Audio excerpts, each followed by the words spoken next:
Assalamualaikum warahmatullahi wabarakatuh. Saya di sini akan menjelaskan materi tentang separasi dengan dosen pengampu Farid Ardiansyah, SE, MM, C, NR.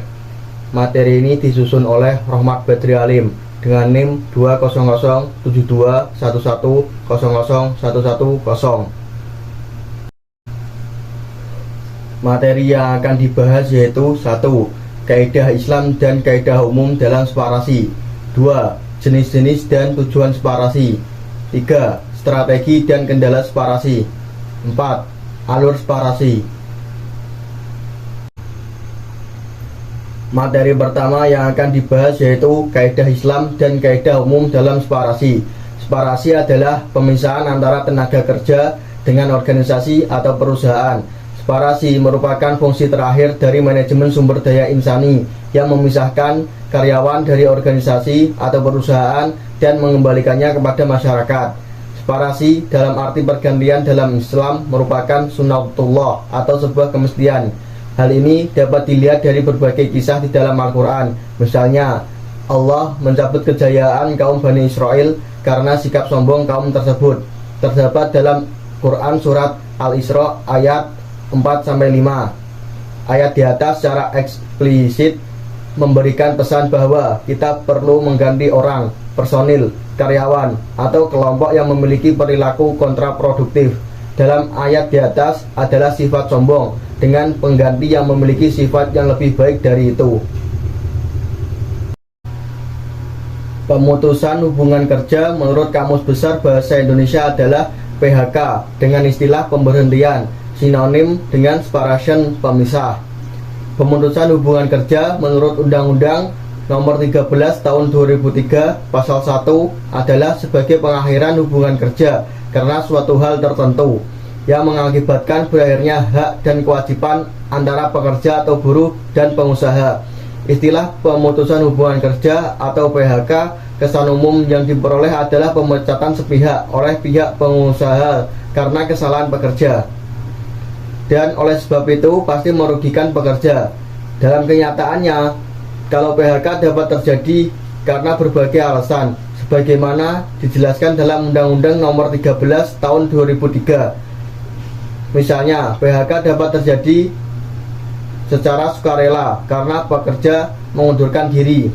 Menurut Sastro Hadiono, pemutusan hubungan kerja adalah suatu proses pelepasan keterikatan kerjasama antara perusahaan dengan tenaga kerja, baik atas permintaan tenaga kerja yang bersangkutan maupun atas kebijakan perusahaan, yang karenanya tenaga kerja tersebut dipandang sudah tidak mampu memberikan produktivitas kerja lagi, atau karena kondisi perusahaan yang tidak memungkinkan lagi. Materi selanjutnya yaitu jenis-jenis separasi. Separasi dapat terjadi karena banyak hal, seperti usia pensiun, pindah kerja, diberhentikan, minta berhenti, atau meninggal dunia.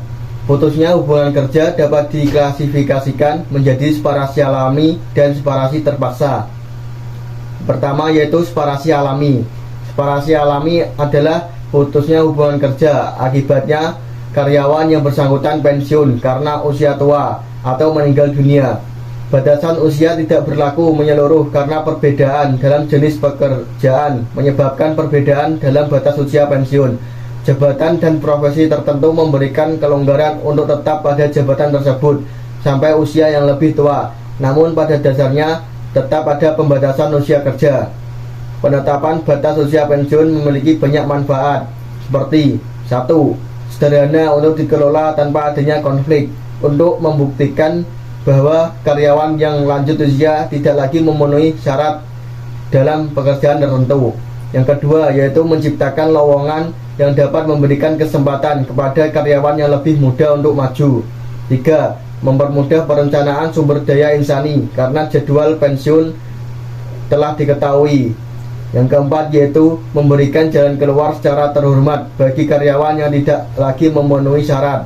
Yang kelima yaitu merangsang para karyawan untuk membuat rencana pensiun sebelum mereka sampai pada tanggal pensiun yang telah diketahui. Yang kedua yaitu separasi terpaksa. Separasi terpaksa tidak dilandasi oleh keinginan ikhlas dari kedua belah pihak, namun salah satu pihak terpaksa melakukannya. Kondisi pemutusan terpaksa pada umumnya disebabkan oleh tidak ada lagi kecocokan antara organisasi atau perusahaan dengan karyawan. Oleh karena itu, salah satu pihak memutuskan untuk mengadakan separasi. Separasi apabila datangnya dari perusahaan disebut pemecatan. Yang terkena pemecatan lazimnya mereka yang lebih suka bertahan dalam perusahaan. Sebaliknya, apabila separasi datangnya dari karyawan disebut pengunduran diri. Pengunduran diri biasanya dilakukan oleh karyawan yang baik yang ingin dipertahankan oleh perusahaan. Selain dua istilah tersebut, ada istilah lain seperti quit, layoff, dan discharge. Quit adalah pemberhentian yang inisiatifnya datang dari pegawai tersebut.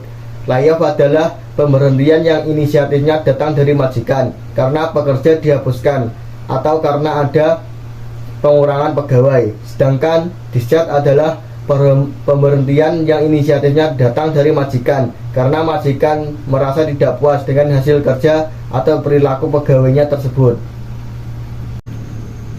Materi selanjutnya yaitu tujuan separasi. Tujuan separasi lebih menitik beratkan pada jalannya perusahaan untuk kedepannya nanti. Maka tujuan separasi yaitu 1. Perusahaan atau pengusaha bertanggung jawab terhadap jalannya perusahaan dengan baik dan efektif, salah satunya yaitu dengan PHK. Kedua yaitu pengurangan buruh dapat diakibatkan karena faktor dari luar seperti kesulitan penjualan dan mendapatkan kredit, tidak adanya pesanan, tidak adanya bahan baku produktif, menurunnya permintaan, kekurangan bahan bakar atau listrik, kebijaksanaan pemerintah, dan meningkatnya persaingan. Tujuan lain pemberhentian yaitu agar dapat mencapai sasaran seperti yang diharapkan, tidak menimbulkan masalah baru dengan memperhatikan 3 faktor penting yaitu faktor kontradiktif, faktor kebutuhan, dan faktor sosial. Materi selanjutnya yaitu strategi separasi. Strategi separasi adalah sebagai berikut. 1. Mengumpulkan informasi. 2. Pahami keterbatasan. 3. Atur nada dan intonasi yang tepat. 4. Langsung dan manusiawi. 5. Tawarkan bantuan tapi jangan berlebihan. 6. Bersikap transparan. Materi selanjutnya yaitu kendala separasi. Pemutusan hubungan kerja menciptakan situasi terputusnya sama sekali hubungan antara pekerja, baik hubungan kerja maupun hubungan sosial.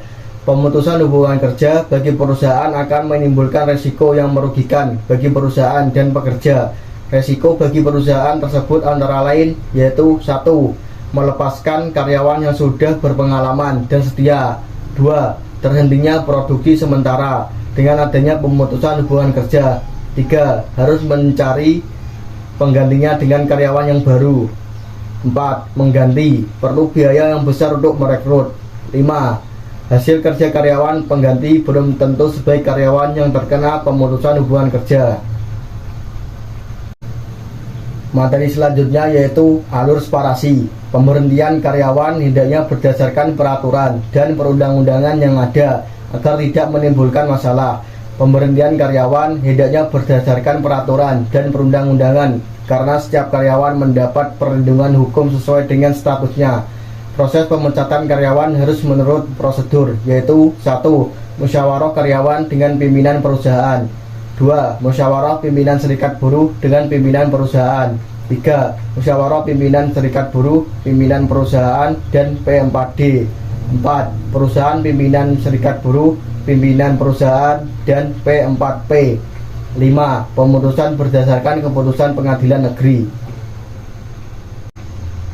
Namun sebelum pemberhentian hubungan kerja harus berusaha untuk meningkatkan efisiensi dengan 1. Mengurangi shift kerja. 2. Menghapuskan kerja lembur. 3. Mengurangi jam kerja. 4. Mempercepat pensiun. 5. Meliburkan atau merumahkan karyawan secara bergilir untuk sementara.